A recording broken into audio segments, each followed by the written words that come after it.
What's up YouTube, Awesome Yu-Gi-Oh here, and today I'm here with a deck profile on Shaddolls, and this is the Denko Dolls variant, or the Equip variant, whatever, a lot of names, it's pretty much regular Shaddoll with some tech choices, and this is for the January 1st 2015 ban list, of course, and yeah, this is the build I've been running right now, and I think this is there are a lot of varieties you can go with on Shaddolls, especially in the tech, but I've really liked this one, especially against Burning Abyss. This kind of enhances your deck, your matchup even more. Burning Abyss still being one of the most played decks, so yeah. Without further ado, let's get into the deck list. I play double Denko Sekka. The third is in the side. Denko Sekka has lost some of its viability. Seeing in the rise of Cliffords being played more, and Cliffords, of course, running a very low back row count, if any. Same counts for Burning Abyss. Burning Abyss is dropping a lot of the traps, so Denko Sekka does lose a lot of versatility versus Burning Abyss. So I've decided to main 2 instead of maining the 3. I am siding the third one if you're running into a Burning Abyss that still do run a lot of back row, or Shaddoll, for example. This is a good card against Shaddoll as well. The only problem you have against Shaddoll is that Altair can crash in it, and Unkalai can just run over it, and of course those cards are searchable with Reinforcement of the Army. But yeah, Denko Sekka is still a blowout card. Being able to normal summon her to push for your OTK can be really relevant. So I am still maining 2 of her. Let's see, let's put it over there. Then the triple Mathematician. This is absolutely standard. Hasn't changed since pretty much the start when Shaddolls were being run, so yeah, nothing to change there. Then I am running triple Shaddoll Beast. You might cut this to 2 in some variants, especially probably in the OTK variant, which of course this is. But I've always liked triple Beast. I definitely like Beast as the #1 Shaddoll next to Squamata, and I kind of tend to running triple Beast over triple Squamata. So yeah, I am running the triple Beast. I'm just running the 1 Falco. Falco is a bit too slow. He's a bit better at game 2 and 3 when I'm siding in my Sinister Shadow games, which you'll see later on. But just in the game 1, Falco's too slow to run at 2. The same actually does count for Dragon. The only difference is Dragon is pretty good when being set in game 1, and Dragon does improve your Clifford matchup, being able to just Mathematician for a Dragon, getting rid of Scouts, for example. So I am still running double Dragon. And Dragon Squamata, Dragon Denko Sekka can be a huge problem for Burning Abyss, since 1900 can run over a lot of cards, especially if you've, like I said, with Denko Sekka, locked their back row, or against Shaddollers as well. Dragon can just the normal summon 1900 can be really relevant. 2 Squamata, the best Shaddoll next to Shaddoll Beast. You can run like 2 Beasts, triple Squamata. I've liked it like this for now. And then double Hatchuk. Hatchuk can be really good, but this is actually a card I might consider cutting to a 1 as well. So that's it for the Shaddolls. Then you get more of the OTK cards. I'm running triple White Dragon, and then just the 1 Black Dragon instead of 2 and 2 or 3 and 2 maybe. That's because you don't run as much lights target, so Black Dragon can be dead in your opening hand. You do run a lot of darks, and the darks are the ones you're sending to the grave most of the time, so White Dragon should be alive pretty much all of the time, or at least after your after your turn 1 is finished. So yeah, the White Dragon, absolutely no problem, but I didn't want to go with 2 Black Dragons because you're going to dead draw it more in your opening hand, which you don't want to do.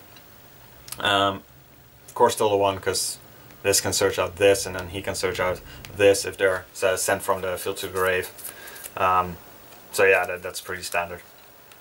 3/1s, in my opinion, definitely better than 2 and 2. or 3 and 2, because you don't really want 2 of these in any time. Then I'm running the Eclipse Wyvern and the Dark Arm Dragon, more OTK potential. Wyvern you can send, of course, with Mathematician. You can Shaddoll Fusion it from your deck if your opponent has an extra deck monster out, or when it's in your hand you can get rid of it with a Shaddoll Fusion to search out your Dark Arm Dragon, pretty much, because banishing him, of course, is really easy with the Black Dragon or with BLS. So yeah, that's the only reason you might want to go up to 2 of these to more consistently be able to banish your Eclipse Wyvern. But like I said, if you have access to a White Dragon, you can kind of search out the Black Dragon as well. Just fusion your White Dragon away and you get your Black Dragon. So yeah, it's not that big of a deal. And the BLS, of course, this is pretty much the OTK card since 2004 or something. I don't know the exact number, but yeah, BLS is just that guy. That's it for the monsters. I believe that's 22. Then the spells, of course, you have your triple and triple fusion. You don't want to run any less ever. Then I'm running the 1 Nephi Shaddoll Fusion right now. This is actually a pretty decent card. Helps you get to your fusions more consistently. And actually gives you some more choices. You could even run the what you call it, the fire fusion. Let's see, I believe I have it here somewhere. Give me a second. Grista. I am not running this, but you could run the Grista right now, because you can just Nephi Shaddoll Fusion on any of your Shaddolls, call the fire, and fusion it away for Grista. But it's more just to get another El Shaddoll Fusion or a regular Shaddoll Fusion going into Construct or Shekanaga or Winda if you want to, but your Shaddolls are already dark, so you shouldn't need it to go into Winda. But of course, if you don't have a regular Shaddoll Fusion, you can equip this to any of your Shaddolls, make it a dark if you want to go into Winda, which allows you to actually fusion. So yeah, it just gets the ball running. But most of the time you're going to go for Construct, of course, so calling lights on a Shaddoll monster you're equipping it with. Next I'm running the Snatch Tool, which is pretty much your replacement for Super Polymerization. And then for these 2 cards, I am running double Hidden Armory. So this is a proxy, of course. I am getting the second Hidden Armory in, but I haven't got it yet, and I really didn't want to postpone this deck profile any longer, because it has been about a week since I last posted the deck profile. So and I do kind of want to post a video every 4 days or so, so I really didn't want to wait any longer. Hidden Armory. The cost on this is sending 1 card from the top of your deck to the grave. Of course, that really doesn't matter for you. And then you can't normal summon the turn you or set during the turn you activate this card. But you're not really doing that as it is. You're special summoning pretty much all your cards. Hidden Armory just against Clifford makes your matchup so much easier. Against Burning Abyss, it makes your matchup so much easier. Hidden Armory searches out Snatch Steal, not only from your deck but from your grave as well. So once you've used 1 Snatch Steal, you can Hidden Armory and add it back from your grave. And of course you can use it with Nephi as well. Just generating constant flow of fusions and big eyes, for example. Let's just call it like that. So this really greatly enhances a lot of your matchups. And it's pretty much a reinforcement. It's a 1-for-1. You ditch this and you get something else back. The sending 1 from your deck to grave, it really doesn't cost you anything. It only loads up your grave. You might even mill Eclipse Wyvern. So yeah, that's absolutely no problem. So from all the Shaddoll Fusion variants, or for all the Shaddoll variants that are out right now, I'm definitely liking the Hidden Shaddolls or Hidden Denko Dolls. I think that's the most proper name, Hidden Denko Dolls. Definitely like this variant the best, and I think it's the best to compete with Shaddoll and with Cliff Force and Burning Abyss right now. I haven't actually played a mirror match a lot, because I know I'm really good at the mirror match with Shaddoll. Yeah, so I don't know if your opponent wouldn't be running the hidden dolls, let's just put it like that. If your matchup could be worse, but I highly doubt it, because snatch stealing an opposing Shaddoll monster really just enables an OTK. So I feel like the mirror match should probably be easier when running hidden Denko dolls as well. But like I said, I don't have any practical experience with that. So that's that, and then to round up the spells, triple MST. You needed to clear the back row push for your OTK. Good against Cliff Force, of course, getting rid of the scout. Double enemy controller. Such a good card. I really wanted to max out on this, but I had to cut some cards to make this deck 40 cards in total. But like I said, I might cut a Hatchok for the third enemy controller. But this just enables more OTK pushes. Really good against the Burning Abyss matchup. I am actually siding. No, you can. I have a Downerd in my extra deck, so I can steal a Dante and put down an overhand to permanently keep that.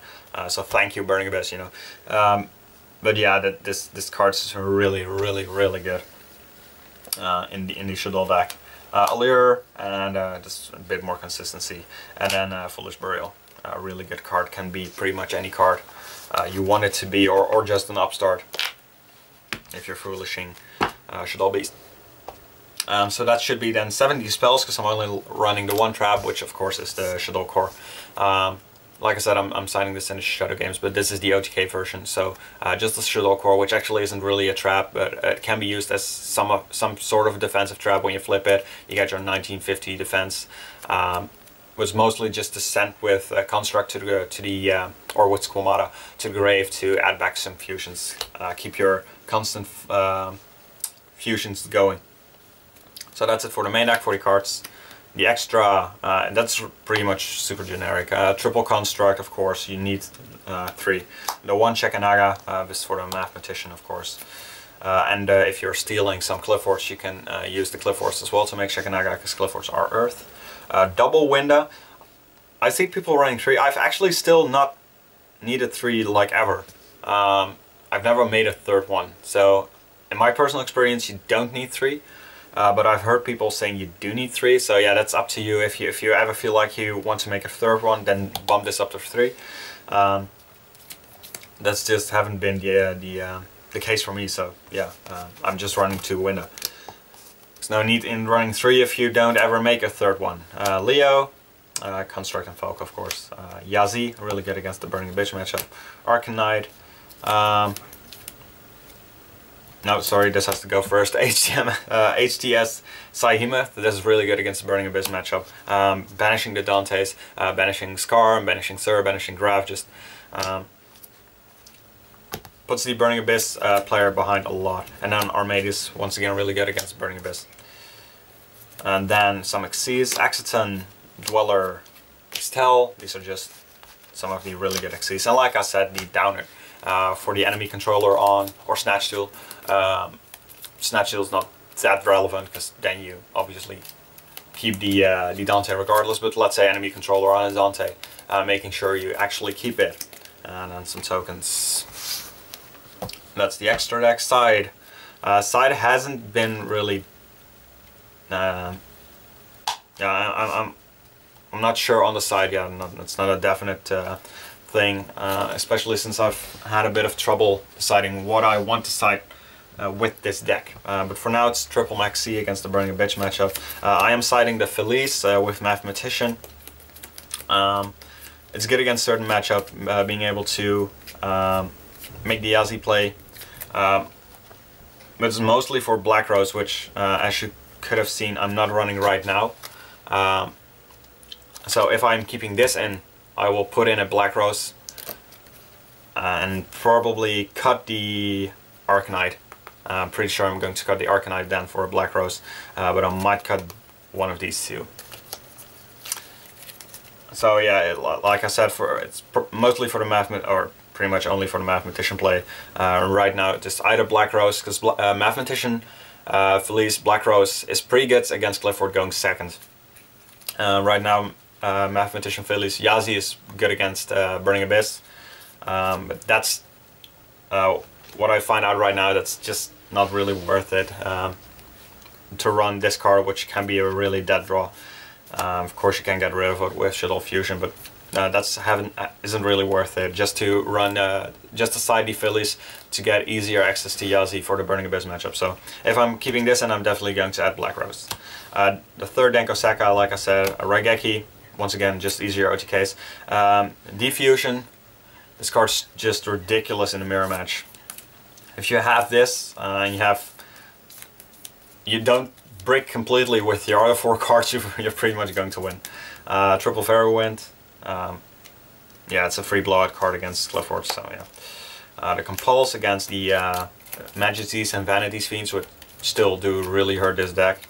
So yeah, it's just out against those kind of floodgate monsters. And then the triples Sinister Shadow Games.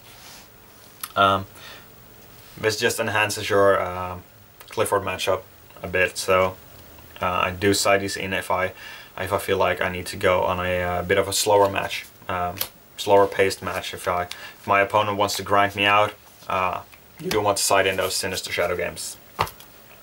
So that's it for the deck. I don't think it was as long as the last deck profile, so that's nice. These sleeves are really new, so they slide it everywhere. In the comment section down below, let me know what you think of this deck. If this deck is still one of the big 3, or has Satellarknight surpassed this deck? Do you think this deck can still compete after Necros come out, or even with Heroes? And yeah, I'll put some Shaddolls in here, because right now it doesn't even look like a Shaddoll deck. Where's the third one?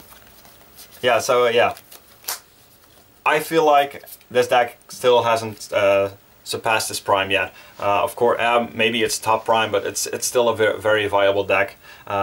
It's one of the more skillful deck right now in the top, even though it is just an OTK deck right now, pretty much. But you do have to use your resources very carefully. So yeah, it's definitely like a deck I like playing, mostly because of the dragons. I always love dragons, so yeah. But yeah, in the comment section down below, let me know what you think of this deck. Give me some requests on future deck profiles, because I am kind of out of ideas on what to do next.